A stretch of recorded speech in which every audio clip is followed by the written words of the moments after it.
Music plays an important role in human life. It affects human body biologically and psychologically. Appropriate music with raga creates positive vibration. Subsequently, it generates positive energy and new cells in the body. It is helpful in sex transmutation, celibacy or brahmacharya. The music you are going to listen has been arranged with a certain Indian classical raga. You are recommended to use your headphone to get full benefit. If you listen this music continuously for half an hour, you will get instant relief from stress and depression. This particular music is not only helpful in celibacy but also highly beneficial towards boosting of self-confidence, achieving deep meditation state and rebooting of subconscious mind.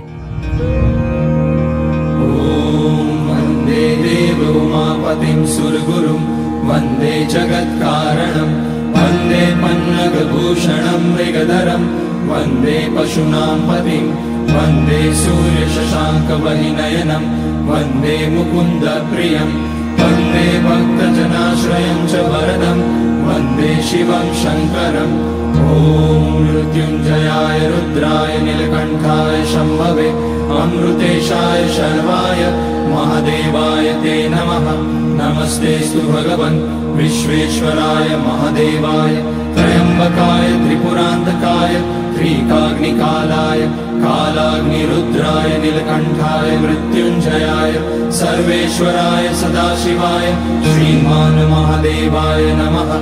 ॐ नमः शम्भवाय च मयोभवाय च नमः शङ्कराय च मयस्कराय च नमः शिवाय च शिवतराय च ॐ त्र्यम्बकं यजामहे सुगन्धिं पुष्टिवर्धनम् उर्वारुकमिव बन्धनान् मृत्योर्मुक्षीयमामृतात् नागेन्द्रहाराय त्रिलोचनाय भस्माङ्गराय महेश्वराय नित्याय शुद्धाय दिगम्बराय तस्मै नकाराय नमः शिवाय मन्दाकिनी सलिलचन्दनचर्चिताय नन्दीश्वर प्रणतनाथ महेश्वराय मन्दारपुष्य बहुपुष्य सुपूजिताय तस्मै मकाराय नमः शिवाय शिवाय गौरीवदनाब्जवृन्द सूर्याय रक्षाध्वरनाशकाय श्रीनीलकण्ठाय वृषध्वजाय तस्मै शिकाराय नमः शिवाय वसिष्ठकुम्भोद्भगौतमार्य मुनीन्द्रदेवार्चितशेखराय चन्द्रार्कवैश्वानरलोचनाय तस्मै वकाराय नमः शिवाय यज्ञस्वरूपाय जटाधराय पिनाकहस्ताय सनातनाय दिव्याय देवाय दिगम्बराय तस्मै यकाराय नमः शिवाय पञ्चाक्षरमिदं पुण्यं यः पठेत शिवसन्निधौ शिवलोकमवाप्नोति शिवेन सह मोदते। ॐ वन्दे देवोमापतिं सुरगुरुं वन्दे जगत्कारणं वन्दे पन्नगभूषणं मृगधरं वन्दे पशूनां पतिं वन्दे सूर्यशशाङ्कवहिनयनं वन्दे मुकुन्दप्रियं वन्दे भक्तजनाश्रयं च वरदं वन्दे शिवं शङ्करम् ॐ मृत्युञ्जयाय रुद्राय नीलकण्ठाय शम्भवे अमृतेशाय शर्वाय महादेवाय ते नमः। नमस्तेस्तु भगवन् विश्वेश्वराय महादेवाय त्र्यम्बकाय त्रिपुरान्तकाय त्रिकाग्निकालाय कालाग्निरुद्राय नीलकण्ठाय मृत्युञ्जयाय सर्वेश्वराय सदाशिवाय श्रीमान् महादेवाय नमः। ॐ नमः शम्भवाय च मयोभवाय च नमः शङ्कराय च मयस्कराय च नमः शिवाय च शिवतराय च ॐ त्र्यम्बकं यजामहे सुगन्धिं पुष्टिवर्धनम् उर्वारुकमिव बन्धनान् मृत्योर्मुक्षीयमामृतात् नागेन्द्रहाराय त्रिलोचनाय भस्माङ्गराय महेश्वराय नित्याय शुद्धाय दिगम्बराय तस्मै नकाराय नमः शिवाय मन्दाकिनी सलिलचन्दनचर्चिताय नन्दीश्वर प्रणतनाथ महेश्वराय मन्दारपुष्य बहुपुष्य सुपूजिताय तस्मै मकाराय नमः शिवाय शिवाय गौरीवदनाब्जवृन्द सूर्याय रक्षाध्वरनाशकाय श्रीनीलकण्ठाय वृषध्वजाय तस्मै शिकाराय नमः शिवाय वसिष्ठकुम्भो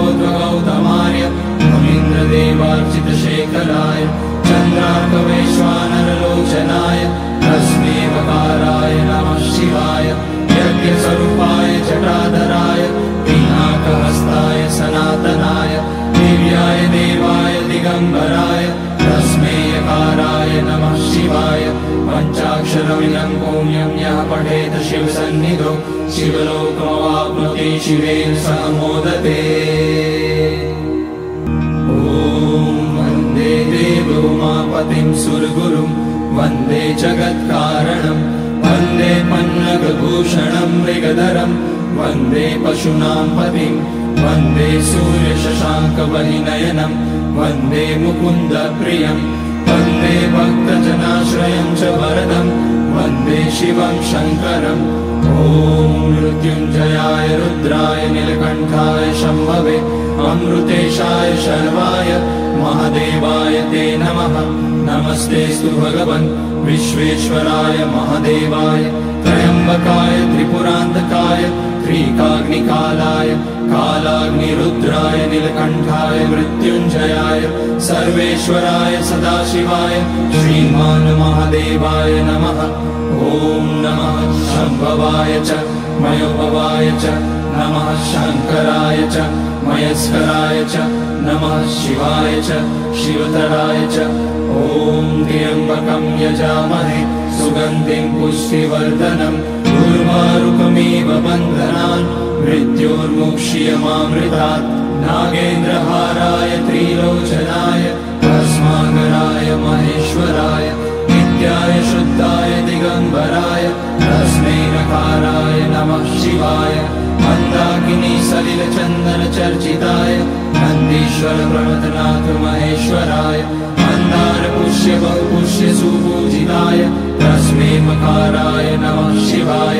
शिवाय गौरीवदनाब्जवृन्द सूर्याय रक्षाध्वरनाशकाय श्रीनीलकण्ठाय वृषध्वजाय तस्मै शिकाराय नमः शिवाय।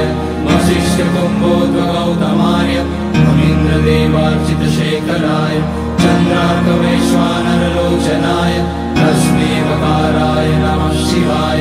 यज्ञस्वरूपाय जटाधराय पिनाकहस्ताय सनातनाय दिव्याय देवाय दिगम्बराय तस्मै यकाराय नमः शिवाय। पञ्चाक्षरमिदं पुण्यं यः पठेत शिवसन्निधौ शिवलोकमवाप्नोति शिवेन सह मोदते। ॐ वन्दे देवोमापतिं सुरगुरुं वन्दे जगत्कारणं वन्दे पन्नगभूषणं मृगधरं वन्दे पशूनां पतिं वन्दे सूर्यशशाङ्कवहिनयनं वन्दे मुकुन्दप्रियं वन्दे भक्तजनाश्रयं च वरदं वन्दे शिवं शङ्करम्। ॐ मृत्युञ्जयाय रुद्राय नीलकण्ठाय शम्भवे अमृतेशाय शर्वाय महादेवाय ते नमः। नमस्तेऽस्तु भगवन् विश्वेश्वराय महादेवाय त्र्यम्बकाय त्रिपुरान्तकाय त्रिकाग्निकालाय कालाग्निरुद्राय नीलकण्ठाय मृत्युञ्जयाय सर्वेश्वराय सदाशिवाय श्रीमान् महादेवाय नमः।